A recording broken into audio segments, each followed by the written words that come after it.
രാജ്യസഭാ തെരഞ്ഞെടുപ്പിനുള്ള സ്ഥാനാർത്ഥികളെ കോൺഗ്രസ് പ്രഖ്യാപിച്ചു. സോണിയാഗാന്ധി രാജസ്ഥാനിൽ നിന്ന് മത്സരിക്കും. അഭിഷേക് മനു സിംഗ്വി ഹിമാചൽ പ്രദേശിൽ നിന്നും, ഡോക്ടർ അഖിലേഷ് പ്രസാദ് സിംഗ് ബീഹാറിൽ നിന്നും, ചന്ദ്രകാന്ത് ഹന്തോരെ മഹാരാഷ്ട്രയിൽ നിന്നും മത്സരിക്കും. ബൽറാം നെടുങ്ങാടി ഡൽഹിയിൽ നിന്ന് കൂടുതൽ വിവരങ്ങളുമായി ചേരുന്നു. ബൽറാം, എന്താണ് വിശദാംശങ്ങൾ?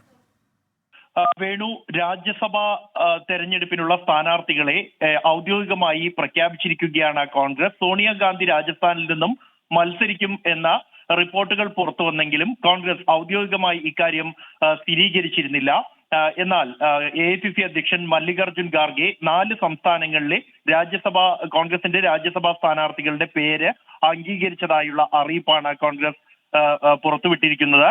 രാജസ്ഥാനിൽ നിന്നും സോണിയാഗാന്ധിയുടെ പേരാണ് കോൺഗ്രസ് പ്രഖ്യാപിച്ചിരിക്കുന്നത്. ബീഹാറിൽ നിന്നും ഡോക്ടർ അഖിലേഷ് പ്രസാദ് സിംഗും, ഹിമാചൽ പ്രദേശിൽ നിന്നും അഭിഷേക് മനു സിംഗ്വിയും, മഹാരാഷ്ട്രയിൽ നിന്നും ചന്ദ്രകാന്ത് ഹന്തോരയുമാണ് സ്ഥാനാർത്ഥികളായി കോൺഗ്രസ് പ്രഖ്യാപിച്ചിരിക്കുന്നത്. സോണിയാഗാന്ധി ഇന്ന് രാവിലെ ജയ്പൂരിൽ എത്തിയിരുന്നു നാമനിർദ്ദേശ പത്രിക സമർപ്പിക്കുന്നതിനായി. ഇന്ന് വൈകിട്ട് തന്നെ സോണിയാഗാന്ധി നാമനിർദ്ദേശ പത്രിക സമർപ്പിക്കും എന്നാണ് ലഭിക്കുന്ന വിവരം.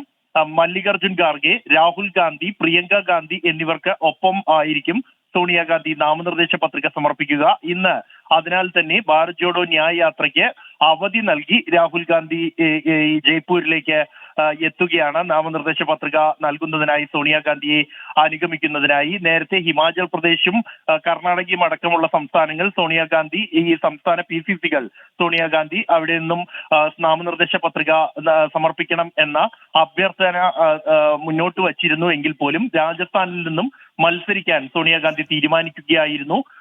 ദക്ഷിണേന്ത്യൻ സംസ്ഥാനങ്ങളിലേക്ക് കോൺഗ്രസ് ഒതുങ്ങി എന്ന വിമർശനത്തെ മറികടക്കാനുള്ള ഒരു നീക്കത്തിന്റെ ഭാഗം കൂടിയായാണ് സോണിയാഗാന്ധി രാജസ്ഥാനിൽ നിന്നും മത്സരിക്കാൻ തീരുമാനിച്ചിരിക്കുന്നത്. അതേസമയം BJPയുടെ സ്ഥാനാർത്ഥികളെയും BJP പ്രഖ്യാപിച്ചിട്ടുണ്ട്. 2 സംസ്ഥാനങ്ങളിലെ സ്ഥാനാർത്ഥികളെയാണ് ഏറ്റവും ഒടുവിൽ പ്രഖ്യാപിച്ചിരിക്കുന്നത്.